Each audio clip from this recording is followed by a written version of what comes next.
Hey Sizzle and Spice friends, welcome back. Today I'm making my curry chicken wings with a Caribbean fusion. And this one is special. So sometimes I stand in the kitchen wondering, which curry do I use today?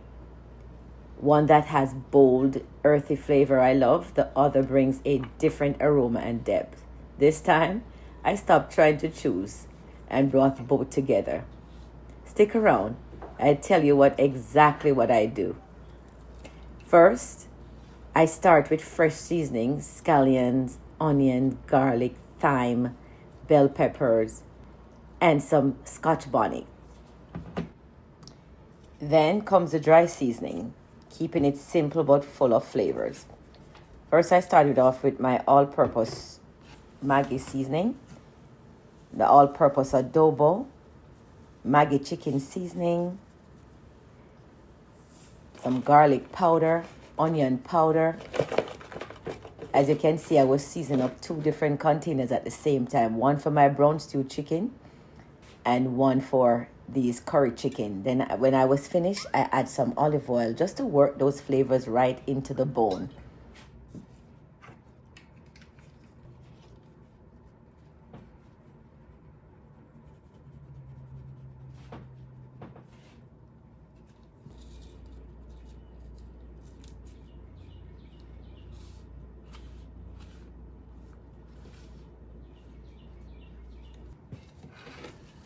Now it's time to rub those aromatics in.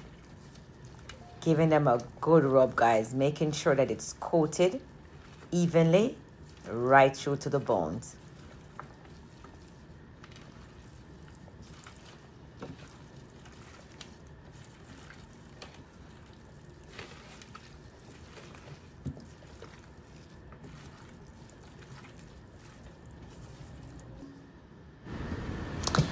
Then I cover it up and let it soak.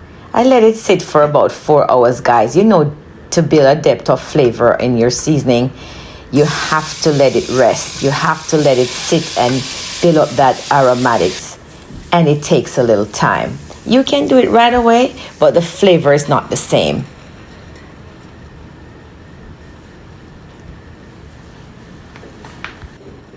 If you have used 2 different curries before, comment below and let me know which curries did you combine and how did your flavors came out. At this point, guys, after I was finished searing, I pour some boiling water just to cover the meat a little bit, and I set it in the oven. My oven temperature was set at 400 degrees and I let it cook for about 30 minutes or until thicken. And my secret behind it, guys, I put a few pieces of chicken feet in there to release its gelatinousness and allow that creamy, silky texture in that sauce. Look at that, guys. And the flavor. Oh, baby, it does not lie. This midweek dinner is the BOMS. Now it's time for plating. I served this with some rice and peas that I had left over. Let me know what you would serve this with.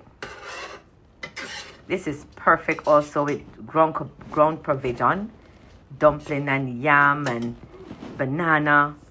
Yeah, it is finger licking good. Are you ready for the reveal of the curries that I combine and infuse to get this delicious dish? Let me know if you have combined curries before and what curry did you combine. I also want to say thank you to my new subscribers. Welcome aboard to this community. And to my returning subscribers, welcome. And as always, thank you for watching. Bye.